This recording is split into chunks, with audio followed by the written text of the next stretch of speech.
What's up, you amazing hackers? Hope you're doing well today.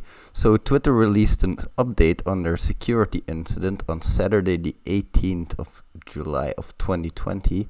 And they updated this article again on July 22nd. So, that's why we're making an update video as well. This is the most recent information released by Twitter. So, let's get into it, shall we? The first thing, of course, is they describe the incident, they describe what happened. A couple of things we can take from this. The attacker successfully manipulated a small number of employees and used their credentials to access Twitter's internal systems, thus confirming what we already suspected, that there was social engineering involved, including getting through our two-factor protections. As of now, we know that they access tools only available to our internal support teams to target 130 Twitter accounts. For 45 of those accounts, the attackers were able to initiate a password reset login to the account and send tweets. So, summarizing that again, we have 120 targets. 45 of those they were able to do a password reset on, so the tools that Twitter was using were not able to straight up send tweets in somebody's name. They were able to do a password reset, however, which is not unlogical, and then of course log into the account with the new password that they set and send them tweets. Now they weren't able to breach all 130 accounts, no idea why. In addition, we believe that they may have attempted to sell some of the usernames. Now, of course, that's possible. Those usernames are going to be highly valued, so that might, of course, be very possible. For up to 8 of the Twitter accounts involved, the attacker took the additional steps of downloading the account's information through our your Twitter data tool. This is the tool that is meant to provide an account owner with the summary of their Twitter account details and activity. We are reaching out directly to any account owner where we know this to be true. None of the 8 were verified accounts. So only 8 accounts were actually got breached to the point where they had their information downloaded. Now Twitter is pretty vague about the actions that they took, but the information they give is pretty solid.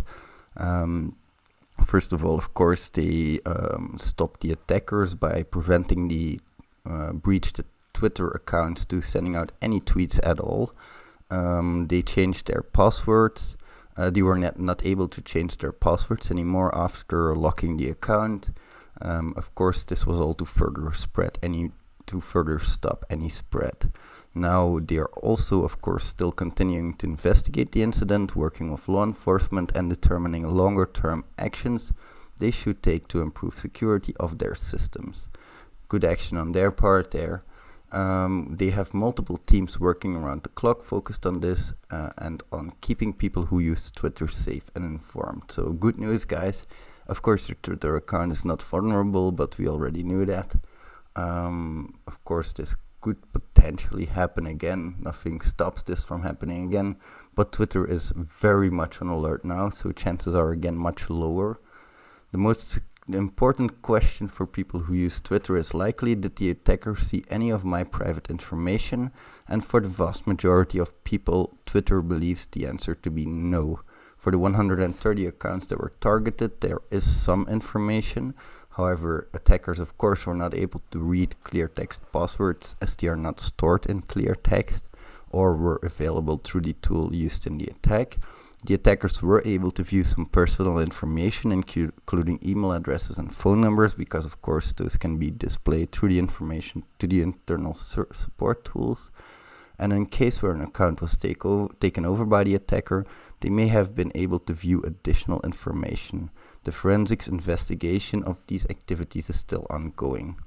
Now, Twitter also believes that for up to 36 of the 130 targeted accounts, the attacker accessed the DM inbox, including an elected official in the Netherlands. Now, this was added on July 22nd, and this is a bit worrying, of course, because you don't want those DMs leaking.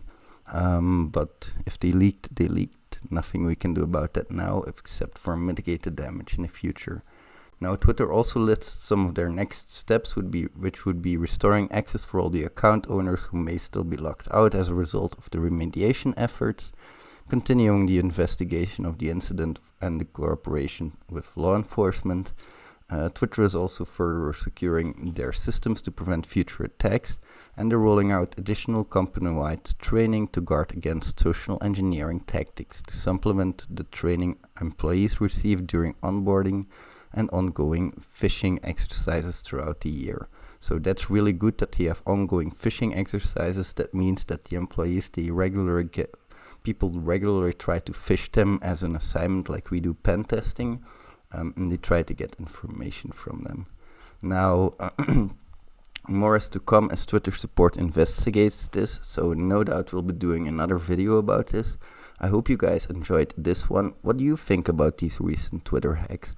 Do you have any opinions about them? Let me know in the comments below. Thank you for watching. If you liked the video, you know what to do, and I'll see you in the next one. Bye everybody.